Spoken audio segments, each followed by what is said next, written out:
John Bush and Kat Bleish. Don't forget Aliana and William Lysander on the road on the Uncoinventional Living Tour. What was that? A bag of chips just popped from the pressure change. A bag of chips just popped from the pressure change. Live and direct. Driving through Colorado, eastbound but not down on I-70. Now, this has been what I would call treacherous, and slightly dangerous, this trek leaving Vegas on our way to Denver.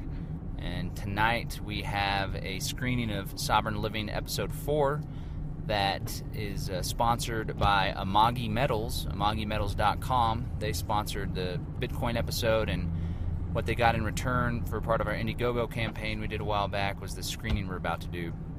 But we're on our way. We should be able to make it, and barring some big catastrophe, we got an hour and a half to go to Denver, and the screening's at 6. But we've had quite the rough road headed out from Vegas. I'm going to let Kat fill you in on what's happened. There was a fatality that we saw on the way out of Vegas. I'll let Kat tell you more. Well, when we first left Vegas, we were driving east on 15, northeast on 15, and we were heading toward Denver. We were going to go through Utah, then through, I guess, Arizona, then Utah, then Colorado. And we see on the side of the road emergency vehicles, a crowd of people, and someone having their chest pumped, getting CPR. And with blood. I mean, it was a bad accident. And apparently their vehicle rolled, which I learned later from reading the news. And I posted a photo on Instagram and asked people to pray. And I don't know, I felt emotional after seeing it. It was pretty hardcore watching someone get CPR. Later read that they died. So that was tragic. As we keep driving, daylight fades behind the mountains. We've gone through Arizona, we're in Utah. And as we start climbing the mountains in Utah, it starts to snow. The temperature starts dropping. It's getting colder and colder. It's down in the 30s. It's down in the 20s. Next thing we know, there's snow flurries. And we start going down this giant mountain, and we're on our way to Grand Junction, Colorado to stay the night. And we pass by a flipped semi on the side of a bridge, and its cargo was spewed all over the road. There were emergency vehicles there. And we were thinking, okay, this is getting kind of scary, these 2 major accidents in one day. So we decided to pull over early in Utah. We stayed at a hotel there. I think we covered that on the last podcast. Then we took off again to head further east toward Colorado. And last night we were cruising along. We got into Colorado. The sun went down behind the mountains again. And of course, it starts snowing. Here we are. We're trying to go through the Vail Pass, which is apparently very dangerous. And by apparently, I mean we're driving in it right now, and it's covered in ice. There's a river on one side, another highway on the other. Yeah, it's crazy. It's curvy. It's dangerous. I'm really glad we didn't do this in the middle of the night. We got stuck behind an accident on I-70, and they actually shut down the highway for several hours because there were too many accidents on the road. It ended up being all night. Yeah, it was an all-nighter. We ended up staying the night, and I'm glad we did. we turned to social media to ask our friends what they thought, if they thought we should continue on to Denver. We were only about 2 hours and 15 minutes away, and it was pretty unanimous with everyone saying it's pretty dang unsafe. We crowdsourced the knowledge through Facebook, and we also got updates from the Colorado Department of Transportation. Not that we're into government institutions or anything, but they actually have a Twitter page for CDOT that was giving us updates on what the status was with I-70. They also have a Facebook page they were giving updates on, so I thought that was pretty cool. And we also discovered a new app from Megan Duffield called... And my friend Cersei. And Cersei, through social media again, called Waze. And Megan, who lives here in Denver and helps out with the Amagi Metals and is helping to organize some of the events this week, she was like, you haven't heard of Waze? Like, come on, man, it's peer-to-peer. But I'll let Kat tell you about it. She installed it on our busted tablet, and it's pretty phenomenal. It's peer-to-peer, decentralized, just like Bitcoin. So this application, it's called Waze, W-A-Z-E. It is apparently international, and basically it's a peer-to-peer travel resource where if you drive with Waze on, Waze tracks where you go, and it's able to determine what's happening with traffic currently in real time. And it's also able to recommend alternate routes if you are, for example, stuck behind an accident or in bad weather. Waze will pick up on traffic and send you another way. There's also things like where you stop at a gas station, you can take a photo of the location and submit it. You can let people know what the gas prices are, and this allows people to sort of crowdsource the best places to stop. The hive mind. The hive mind for driving. It's pretty fascinating. And you can report speed traps and the presence of law enforcement. Yes. So we're really impressed with that app. We're not sure on how much data it uses, so we don't have it on right now, but... Or how much Big Brother action there is incorporated with it. Yeah, you never know. So we're cruising along I-70, and we decided to stop and stay. We stayed at an awesome hotel called Glenwood Springs Hotel, or Hotel Glenwood Springs, and that was in the small community that we stopped. We saw that the road was closed. We ate at this awesome Chinese food restaurant. Kat, did you get the name? Oh, let me pull it up. Kat will get you the name. Awesome service. We were the only ones in there. The kids were a little stir crazy, but thankfully there wasn't any other patrons for them to disturb. Great service. The food was phenomenal. Little mugu gai pan, little hot and sour soup, little egg drop soup, chicken wings. But the problem was we were stuck. The police officer who directed us away from the highway said try in a couple hours. We looked on Airbits. There were no Bitcoin accepting restaurants. We looked all over the maps for a place where we could eat on Gift or eGifter, and there was nothing. Hardly any corporate chains whatsoever. It's a little tiny mountain town. Usually there's a Chili's or Applebee's at least, but this wasn't the case, which is a good thing for the town because there's a lot of more local stuff and not a bunch of national corporate chains, but we need those places to accept Bitcoin. And so thankfully, this time we had done our gasoline through proxy with a Visa prepaid card, and we were able to use that to eat dinner last night. If we did not have that Visa prepaid card, it would have been absolutely impossible to eat dinner on Bitcoin last night. So we used our card and had a phenomenal meal. And then we tried to book some different hotels. Kat did her thing, cross-referencing Bring Fido, TripAdvisor to see if they have hot breakfasts, and then booking through Cheap Air, and we found a place that was awesome. They said that it was booked, and they only had 3 dog rooms or a few dog rooms, but we ended up calling and left a message. They called back, and we discovered probably one of the coolest hotels we've ever been to.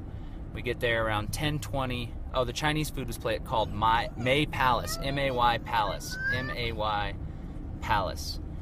And we got there. There's like an indoor pool with a kid's slide and like a mushroom with water dropping down it and a big adult slide. There's a big, what do you call it, a gondola? What do you call the things that take you up? Ski lift. Ski lift. I've never been skiing. There's a ski lift that takes you up the mountain, and there's a big adventure park up top. And we had a huge room. The breakfast was really good, except there wasn't hot eggs or meat, which is kind of a bummer. But we had a blast, and long story short, it turns out that the snowstorm was a blessing in disguise. We stopped, we were safe, and we got to have a really enjoyable night stay at Glenwood Hotel. We'll link to it there. We had a wonderful meal, and we got to check out an awesome small town. We really like Colorado. And here's a pro tip if you're traveling with a dog. When we looked at this hotel, it said there were no more pet-friendly rooms available. When we called to verify this, it was inaccurate, and they had us buy a standard room on Cheap Air and let us take our dog anyway. So if you're traveling with a dog, just like if you're traveling with Bitcoin, call first, trust but verify, because sometimes those online booking services don't have the most accurate information. And they didn't make us pay the pet fee. Double bonus. Okay, I want to give a quick shout out to our 2 newest sponsors, Broker.com, BRAWKER.com, and WatchMyBit.com. Broker.com is a service that does 2 things. It's really phenomenal, and it's definitely going to help us in our quest to use less dollars, less war blood money, and more ethical money, aka Bitcoin, aka cryptocurrency. Essentially, you can do 2 things. You can, 1, buy things with Bitcoin that may not necessarily be available for purchase in Bitcoin. Broker is a service that sets up that organizes the proxy purchase of goods or services, or online goods especially, in exchange for Bitcoin. So if you want to buy a $200 Visa gift card, like we bought, for example, and had delivered to Colorado, you say, I want a gift card, you put exactly how much it's going to cost with tax included, and then you link to the site that you buy the card on, and you also include your mailing address. Somebody bids on it to purchase that on your behalf with Bitcoin and then send it to you. If you have a bill, this could even be done for your phone bill, maybe even rent. Someone could mail a check, and then when it's confirmed, you release the funds. It could be done for a bill. It could be done to re-up a gift card. It could be done to purchase a gift card to your favorite restaurant. It could also be done to purchase any good or service online that you can buy through online merchants. And then on the flip side, the other function that it serves is it allows people to acquire Bitcoin more privately, with more respect for their privacy, without necessarily having to input all of the personally identifiable information that's required of you when you acquire Bitcoin through a service like Coinbase, for example. So that's a dual purpose. Not only can you get goods or services, especially online goods or services that you may not have been able to buy without Broker, the proxy organizer, but you can also acquire Bitcoin without having to give up all the personally identifiable information by simply exchanging Bitcoin for a good or service that someone else is in need of. Broker.com, BRAWKER.com. It works in really phenomenal ways, and on future podcasts, we're going to go ahead and let you know how it works under the hood and get you some more information. We used it, and it works seamlessly, and we're looking forward to using it whenever we get back into town to, again, use less war dollars, more ethical money. And then WatchMyBit.com, man, this is going to be a service that takes the world by storm. It's the very first application of micropayments for video, Bitcoin micropayments. Essentially how it works is you go to WatchMyBit.com, which, by the way, it's in open beta right now. So if you want to take part in building this application and testing it, put it into the test before it just goes epic mega viral, as I would say, go ahead and check them out and sign up. Again, that's WatchMyBit.com. And basically how it works is you have a list of videos, you can search through videos. It looks much like YouTube except without all those pesky ads. You find your video, there's a QR code, a paywall. You send the Bitcoin, as low as 9 cents is the minimum for people to use. You send the Bitcoin and boom, you get to watch the video. So this helps because people can skip all the ads, they can support their favorite video journalists, videographers, actors, bands, and then the people that are putting up the content can also get paid in a way to help fund their operation or to help get money back for whatever they're putting out, the art that they're putting out. So check that out. It's called WatchMyBit.com. We're going to bring you more information on future podcasts about how all that works. So I want to thank our newest sponsors, Broker.com, BRAWKER.com, and WatchMyBit.com. There'll be links down in the podcast post on Let's Talk Bitcoin. All right, we're going to bring you the magic word. I know there's been much anticipation. People are excited about the daily magic words. And for this magic word, it's going to be a little bit trickier. Some of you may not get it. Maybe y'all could give each other advice in the comments. But the magic word is the title of the movie where this song is sung. I'm going to go ahead and give you my own rendition. Snow blows cold on the mountain tonight, not a footprint to be seen. A kingdom of isolation, and it looks like I'm the queen. The wind is swirling like a swirling storm inside. I couldn't hold it back anymore, I tried. Don't let them in, don't let them see. Be the good girl you always used to be. Conceal, don't feel, don't let them know. Well, now they know. Ba-da-da-da, let it go, let it go. Don't hold it back anymore. Let it go, let it go. See what is in store, 'cause I don't care what they say to me. Let the storm rage on, 'cause the cold never bothered me anyway. Might have got some of the lyrics off, but there you go. The magic word is the title of the movie that is the key song for. I'll give you a hint. It's a Disney movie.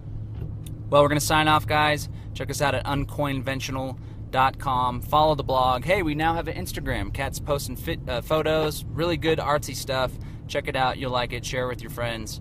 Uncoinventional Living, John, Kat, Aliana, who seem to really enjoy my singing, and Bill's asleep in the back. We're signing off. Peace, freedom, Bitcoin, love,